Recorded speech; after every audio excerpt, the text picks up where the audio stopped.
Hello friends, मेरा नाम है सुशील और स्वागत है आप सभी का एसके टाइम्स के यूट्यूब चैनल में। दोस्तों, इस वीडियो में हम लोग बात करेंगे अभी प्रकाश, जी हाँ, यानी कि लाइट के टॉप 100 ऑब्जेक्टिव क्वेश्चंस के बारे में देखेंगे, जो कि पिछले एग्जाम्स में पूछे गए सारे प्रश्न हैं, तो हमारे लिए आने वाले एग्जाम्स के लिए बहुत ही इंपॉर्टेंट होता है। तो आप अपनी यहाँ से प्रिपरेशन को चेक कर सकते हैं, आपकी परीक्षा की तैयारी क्या है। जी हाँ, अगर आप किसी भी एग्जाम्स की तैयारी कर रहे हैं साथियों, RRB, NTPC, railway group D, SSC, CGL, MTS, CHSL, किसी भी एग्जाम्स की, पुलिस, पटवारी, शिक्षक, किसी भी एग्जाम्स की अगर आप तैयारी कर रहे हैं तो इस वीडियो को आप लास्ट तक ध्यान से देखिए, ताकि जो भी तैयारी कर रहे हैं आपको उस प्रिपरेशन में और भी आपका यहां से बेनिफिट हो पाए। तो चलिए दोस्तों, चलते हैं आज की क्वेश्चंस की ओर। जी हाँ फ्रेंड्स, फर्स्ट प्रश्न आपकी स्क्रीन पे प्रश्न है, प्रकाश तरंग किस प्रकार की तरंग है। तो प्रकाश तरंग जो है साथियों, वह अनुप्रस्थ तरंग होते हैं, याद रखेंगे सभी लोग, अनुप्रस्थ तरंग। यहां से आप किसी भी क्वेश्चंस के आंसर जानते हैं तो आप कमेंट बॉक्स में प्लीज कमेंट जरूर कर लेंगे, ठीक है साथियों। तो राइट आंसर यहां से क्या होगा, प्रकाश तरंग किस प्रकार की तरंग है, तो यह अनुप्रस्थ तरंग है। ऑप्शन नंबर यहां से ए आपका राइट आंसर होगा। चलते हैं नेक्स्ट प्रश्न की ओर, और ये नेक्स्ट प्रश्न आपके स्क्रीन पे। जी हाँ, प्रश्न है कि निम्नलिखित में से कौन सी प्रघटना यह निर्णय लेने में सहायक होती है कि प्रकाश एक अनुप्रस्थ तरंग है। जी हाँ, राइट आंसर बताएंगे क्या हो जाएगा, व्यतिकरण, विवर्तन, ध्रुवीकरण या अपवर्तन। तो राइट आंसर यहां से होगा साथियों आपका ऑप्शन नंबर सी, ध्रुवीकरण। Right answer option number C, ध्रुवीकरण। नेक्स्ट प्रश्न की ओर चलेंगे, और ये रहा नेक्स्ट प्रश्न। जी हाँ, प्रकाश के विद्युत चुंबकीय स्वरूप की खोज किसने की, स्नेल, न्यूटन, मैक्सवेल, यंग। तो प्रकाश की विद्युत चुंबकीय स्वरूप की जो खोज किया साथियों, वह किए हैं Maxwell. Option number C right answer होगा, ऑप्शन नंबर सी। नेक्स्ट प्रश्न। जी हां, प्रकाश विकिरण की प्रकृति होती है, प्रकाश विकिरण की प्रकृति होती है तरंग के समान, कण के समान, तरंग और कण दोनों के समान, या तरंग एवं कण दोनों के समान नहीं। तो राइट आंसर यहां से होगा साथियों ऑप्शन नंबर सी, तरंग और कण के समान। ऑप्शन नंबर सी यहां से आपका राइट आंसर होगा। नेक्स्ट प्रश्न, प्रकाश में विद्युत घटना से यह सिद्ध होता है कि प्रकाश तरंगे हैं। प्रकाश में ध्रुवण घटना से यह सिद्ध होता है कि प्रकाश तरंगे हैं। जी हाँ, तो राइट आंसर यहां होगा साथियों आपका अनुप्रस्थ। Option number C right answer होगा। नेक्स्ट प्रश्न, प्रकाश का वेग अधिकतम होता है, प्रकाश का वेग अधिकतम किस में होता है साथियों, हीरे में, पानी में, निर्वात में या हाइड्रोजन में। जी हाँ, तो प्रकाश का वेग जो अधिकतम होगा वह किस में होगा, तो निर्वात में होगा। Option number C right answer होगा, ऑप्शन नंबर सी। अगर आप किसी भी प्रश्न का आंसर पहले से जानते हैं तो प्लीज कमेंट कर लेंगे कमेंट बॉक्स में, और अपना स्कोर जरूर लास्ट में कमेंट करेंगे कि आप अपना स्कोर कितना ला रहे हैं, ठीक है फ्रेंड्स। प्रश्न आपके स्क्रीन पे है। प्रश्न कहता है कि सूर्य का प्रकाश हमारे पास लगभग कितने समय में पहुंचता है। जी हां, सूर्य का प्रकाश जो हमारे पास लगभग 8 मिनट में पहुंचता है। ऑप्शन नंबर यहां से ए राइट आंसर हो जाएगा।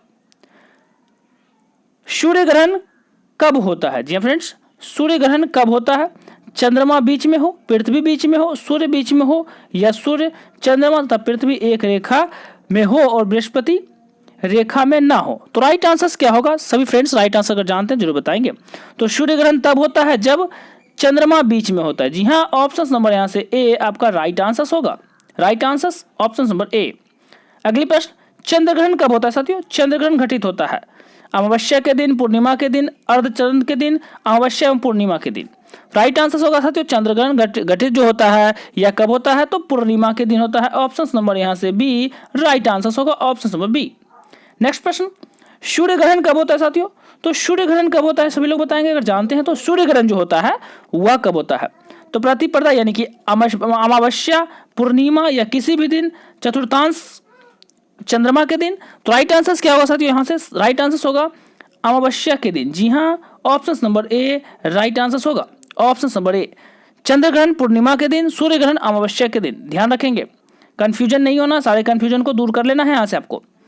प्रश्न अगला कहता है कि एक काटा हुआ हीरा, जी हां यह आंसर नहीं होगा, एक काटा हुआ हीरा क्यों जगमगाता है, इसकी आणविक संरचना के कारण, प्रकाश के शोषण के कारण, पूर्ण आंतरिक परावर्तन के कारण, या कुछ अन्य निहित गुण के कारण। तो राइट आंसर यहां होगा साथियों आपको ऑप्शन नंबर सी, पूर्ण आंतरिक परावर्तन के कारण एक काटा हुआ हीरा चमकता है। अगली प्रश्न, पानी में डूबी हुई लकड़ी मुड़ी हुई दिखाई देती है, निम्नलिखित कारण से ऐसा प्रतीत होता है। जी हाँ, प्रकाश का परावर्तन, विवर्तन, अपवर्तन या विसर्जन। जी हाँ साथियों, तो राइट आंसर क्या हो जाएगा? तो राइट आंसर होगा पानी में डूबी हुई लकड़ी मुड़ी हुई दिखाई देती है, इसका कारण है प्रकाश का अपवर्तन। Option number C right answer होगा, ऑप्शन नंबर सी। नेक्स्ट प्रश्न, जी हाँ, इंद्रधनुष किस कारण से बनता है? इंद्रधनुष जो बनता है किस कारण से बनता है? अपवर्तन, प्रकीर्णन, अपवर्तन, विवर्तन, अपवर्तन या अपवर्तन और परावर्तन। जी हाँ साथियों, तो राइट आंसर यहां से क्या आ रहा है? ऑप्शन नंबर डी आपका बिल्कुल राइट आंसर होगा। इंद्रधनुष जो बनता है वह अपवर्तन और परावर्तन के कारण बनते हैं। नेक्स्ट प्रश्न, मृगमरीचिका बनाने वाली प्रघटना को क्या कहते हैं? जी हाँ, मृगमरीचिका को बनाने वाली जो प्रघटना है उसे क्या कहते हैं? व्यतिकरण, विवर्तन, ध्रुवीकरण या पूर्ण आंतरिक परिवर्तन। तो राइट आंसर यहां से होगा साथियों आपका option number D. Option number D बिल्कुल राइट होगा, पूर्ण आंतरिक परिवर्तन। नेक्स्ट प्रश्न, पेट अथवा शरीर के अन्य आंतरिक अंगों में अन्वेषण के लिए प्रयुक्त तकनीकी एंडोस्कोपी आधारित है। जी हाँ, तो राइट आंसर क्या होगा साथियों? पूर्ण आंतरिक परिवर्तन परिघटना पर, व्यतिकरण परिघटना पर, विवर्तन पे या ध्रुवन पे। तो राइट आंसर यहां होगा साथियों ऑप्शन नंबर ए, पूर्ण आंतरिक परिवर्तन परिघटना पर आधारित है। पेट अथवा शरीर के अन्य आंतरिक अंगों के अन्वेषण के लिए तकनीक कौन सा? तो एंडोस्कोपी आधारित है। राइट आंसर ए हो जाएगा। नेक्स्ट प्रश्न, जी हाँ फ्रेंड्स, नेक्स्ट प्रश्न कहता है कि तरल में भरे हुए बीकर का तल किस कारण से कुछ ऊपर उठा हुआ प्रतीत होता है? राइट आंसर अपवर्तन, व्यतिकरण, विवर्तन, परावर्तन। जी हाँ, तो राइट आंसर क्या हो जाएगा साथियों? राइट आंसर होगा ऑप्शन नंबर ए, अपवर्तन। नेक्स्ट प्रश्न चलेंगे। जी हाँ, इंद्रधनुष में कितने रंग दिखाई देते हैं? इंद्रधनुष में कितने रंग दिखता है साथियों? 7, 10, 12 या 5। जी हाँ, तो इंद्रधनुष में जो टोटल रंग होते हैं साथियों वो कितना होते हैं? तो वह होता है 7। Option number A right answer होगा। नेक्स्ट, प्रकाश फाइबर किस सिद्धांत पे कार्य करता है? जी हाँ, प्रकाश फाइबर किस सिद्धांत पे कार्य करता है? अपवर्तन, प्रकीर्णन, व्यतिकरण या पूर्ण आंतरिक परिवर्तन। तो प्रकाश फाइबर जो कार्य करता है साथियों वह कार्य करता है पूर्ण आंतरिक परिवर्तन। Option number D right answer होगा। नेक्स्ट, जी हां, संबंधित माध्य युग्म के कांतरिक कोण से यधिकता आपतन कोण का सघन से विरल माध्यम की ओर जाने वाली प्रकाश किरण क्या करती है? जी हां, ध्यान देना है आपको प्रश्न की ओर। संबंधित माध्य युग्म के क्रांतिक कोण से अधिक आपतन कोण का सघन से विरल माध्यम की ओर जाने वाली प्रकाश किरण क्या करती है? जी हां साथियों, तो राइट आंसर यहां से निकल के आ रहा है ऑप्शन नंबर बी हो जाएगा, समग्र आंतरिक परिवर्तन। Option number B right answer होगा, ऑप्शन नंबर बी। नेक्स्ट प्रश्न की ओर चलेंगे और ये नेक्स्ट प्रश्न आपके स्क्रीन पे। जी हाँ, किसके कारण आकाश नीला दिखाई देता है? जी हाँ फ्रेंड्स, किसके कारण आकाश जो है हमें नीला दिखाई देता है? अपवर्तन, परावर्तन, प्रकीर्णन या विक्षेपण। Right answer option number C, प्रकीर्णन के कारण। किसके कारण? Option number C right answer होगा।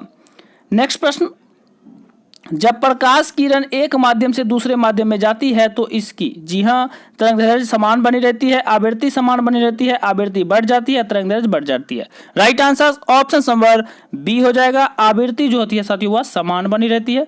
Option number B right answer होगा, जब प्रकाश किरण एक माध्यम से दूसरे माध्यम में जाती है तो इसकी आवृत्ति समान बनी रहती है। नेक्स्ट, वातावरण में प्रकाश का विसर्जन निम्नलिखित की वजह होता है? जी हाँ, वातावरण में प्रकाश की जो विसर्जन होता है वो निम्नलिखित में से वजह। राइट आंसर क्या होगा? तो राइट आंसर यहाँ सकते हो ऑप्शन नंबर बी, धूलकण। जी हाँ, ऑप्शन नंबर बी बिल्कुल राइट आंसर होगा। अगली प्रश्न, चंद्र के सतह पर एक प्रेक्षक को दिन के समय आकाश दिखाई देगा। जी हाँ फ्रेंड्स, चंद्र के सतह पर एक प्रेक्षक को दिन के समय आकाश जो दिखाई देगा वह कैसा दिखाई देगा? हल्का पीला, नीला, नारंगी या काला। Right answer option number D हो जाएगा, काला दिखाई देगा साथियों, ऑप्शन नंबर डी। नेक्स्ट प्रश्न, जी हाँ, प्रश्न आपके स्क्रीन पे है। एक गोलाकार वायु का बुलबुला किसी कांच के टुकड़े के अंतः स्थापित है। इस बुलबुले से गुजरती हुई प्रकाश की किरण के लिए यह बुलबुला किसकी तरह व्यवहार करेगा? जी हाँ फ्रेंड्स, तो राइट आंसर क्या होगा? अभिसारी लेंस, अपसारी लेंस, समतल अभिसारी या समतल अपसारी। तो राइट आंसर यहां से निकल कर आ रहा है ऑप्शन नंबर बी, अपसारी लेंस। जी हाँ, option number B right answer होगा। नेक्स्ट प्रश्न, नेक्स्ट प्रश्न आपके स्क्रीन पे, यातायात सिग्नलों में लाल प्रकाश प्रयुक्त किया जाता है क्यों? जी हाँ, यातायात सिग्नलों में जो लाल प्रकाश प्रयुक्त किया जाता है वह क्यों? खून का रंग लाल है इसलिए, प्राणी यानी कि जीव जंतु लाल रंग पहचान सकते हैं इसलिए, या लाल रंग सबसे कम परिक्षेपित होता है इसलिए, या लाल खतरे का प्रतीक है। तो राइट आंसर साथियों बताएंगे क्या हो जाएगा? राइट आंसर होगा ऑप्शन नंबर सी। बहुत ही अच्छा, option number C right answer होगा कि लाल रंग सबसे कम प्रक्षेपित होता है।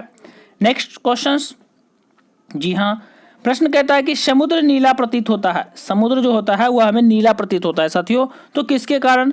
अधिक गहराई के कारण, आकाश के परिवर्तन तथा जल के कणों के द्वारा प्रकाश के प्रकीर्णन के कारण, या जल के नीले रंग के कारण, या जल के ऊपरी सतह के कारण। तो राइट आंसर होगा ऑप्शन नंबर बी, प्रकाश के परिवर्तन तथा आकाश के परिवर्तन तथा जल के कणों द्वारा प्रकाश के प्रकीर्णन के कारण। ध्यान देंगे, राइट आंसर क्या होगा साथियों? Option number B. Option number B right answer होगा। नेक्स्ट, सूर्य उदय और सूर्य अस्त के समय वायुमंडल में लालिमा किस कारण छा जाती है? जी हाँ, सूर्य उदय और सूर्य अस्त के समय वायुमंडल में लालिमा जो छा जाती है वह किस कारण से छा जाती है? प्रकाश के वर्तन, प्रकाश के प्रवर्तन, प्रकाश के परिक्षेपण, या प्रकाश के प्रकीर्णन। जी हाँ, तो राइट आंसर होगा साथियों यहाँ से ऑप्शन नंबर डी, प्रकाश के प्रकीर्णन के कारण। Right answer option number D बिल्कुल राइट आंसर होगा। नेक्स्ट क्वेश्चन, इंद्रधनुष में किस रंग का विक्षेपण सबसे अधिक होता है? अभी हमने जाना था पीछे साथियों कि इंद्रधनुष में टोटल कितने रंग होते हैं, तो 7 रंग होते हैं। अब इन 7 रंग में जो होता है सबसे अधिक विक्षेपण किसका होता है? जी हाँ, बैगनी, पीला, लाल या नीला। राइट आंसर होगा साथियों यहाँ से ऑप्शन नंबर ए, बैगनी। जी हाँ, ऑप्शन नंबर ए बिल्कुल राइट आंसर होगा। नेक्स्ट क्वेश्चन की ओर चलेंगे और ये नेक्स्ट क्वेश्चन आपके स्क्रीन पे। जी हाँ, पेरिस्कोप बनाने में निम्नलिखित में से कौन सा एक प्रयुक्त होता है? तो पेरिस्कोप बनाने के लिए क्या प्रयोग करेंगे हम लोग? अवतल लेंस, अवतल दर्पण, समतल दर्पण, या इनमें से कोई नहीं।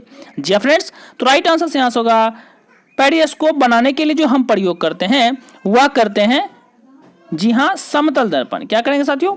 यहाँ से राइट आंसर सी होगा, समतल दर्पण प्रयोग किया जाता है। Option number C right answer होगा। चलेंगे अगले प्रश्न की ओर और ये अगले प्रश्न आपके स्क्रीन पे। जी हाँ फ्रेंड्स, साबुन के पतले झाग में चमकदार रंगों का बनना किस परिघटना के परिणाम है? जी हाँ, राइट आंसर हो जाएगा यहाँ से साथियों आपका ऑप्शन नंबर ए, बहुलित परावर्तन और व्यतिकरण के कारण यह परिघटना होता है। तो ऑप्शन नंबर यहाँ से ए आपका राइट आंसर होगा। नेक्स्ट क्वेश्चन की ओर चलेंगे और ये नेक्स्ट क्वेश्चन आपके स्क्रीन पे। जी हाँ फ्रेंड्स, वाहन पीछे से आने वाली वस्तुओं को देखने के लिए किसका प्रयोग करते हैं? उत्तल लेंस, अवतल लेंस, उत्तल दर्पण या अवतल दर्पण। जी हाँ फ्रेंड्स, तो राइट आंसर क्या होगा? ऑप्शन नंबर सी, उत्तल दर्पण का प्रयोग करते हैं वाहन पीछे से आने वाली वस्तुओं को देखने के लिए। ऑप्शन नंबर यहाँ से सी आपका राइट आंसर होगा। नेक्स्ट क्वेश्चन, जी हाँ, नेक्स्ट क्वेश्चन कहता है कि निम्नलिखित में से क्या वायुमंडलीय अपवर्तन का परिणाम नहीं है? जी हाँ फ्रेंड्स, तो वायुमंडलीय अपवर्तन के जो परिणाम नहीं है वो राइट आंसर से होगा साथियों ऑप्शन नंबर बी, सूर्य का सूर्यास्त के समय लाल दिखाई देना। जी हाँ, ऑप्शन नंबर बी यहाँ से राइट आंसर होगा। आप देख लेंगे, ध्यान रखेंगे यहाँ से साथियों। नेक्स्ट क्वेश्चन की ओर चलते हुए नेक्स्ट क्वेश्चन आपके स्क्रीन पे। जी हाँ, रोगियों के दांत देखने में जो दंत चिकित्सक यानी कि दांत के जो डॉक्टर होते हैं किस दर्पण का प्रयोग करते हैं? राइट आंसर बताना है आपको। जी हाँ, उत्तल, अवतल, समतल या इनमें से कोई नहीं। तो राइट आंसर होगा साथियों यहाँ से ऑप्शन नंबर बी राइट होगा। वो जो प्रयोग करते हैं वो अवतल दर्पण की प्रयोग करते हैं। ऑप्शन नंबर बी आपका राइट आंसर होगा। चलेंगे नेक्स्ट क्वेश्चन की ओर और यह नेक्स्ट क्वेश्चन आपके स्क्रीन पे। जी हाँ फ्रेंड्स, वाहनों के अग्रदीपों यानी कि हेडलाइटों में किस प्रकार के दर्पण का इस्तेमाल किया जाता है? जी हाँ, गाड़ियों की जो हेडलाइट होती है उसमें किस प्रकार के दर्पण का इस्तेमाल किया जाता है? समतल दर्पण का, उत्तल दर्पण, अवतल दर्पण या पारावलिक दर्पण। जी हाँ साथियों, तो राइट आंसर यहाँ होगा ऑप्शन नंबर डी हो जाएगा, पारावलिक दर्पण। Option number D right answer होगा।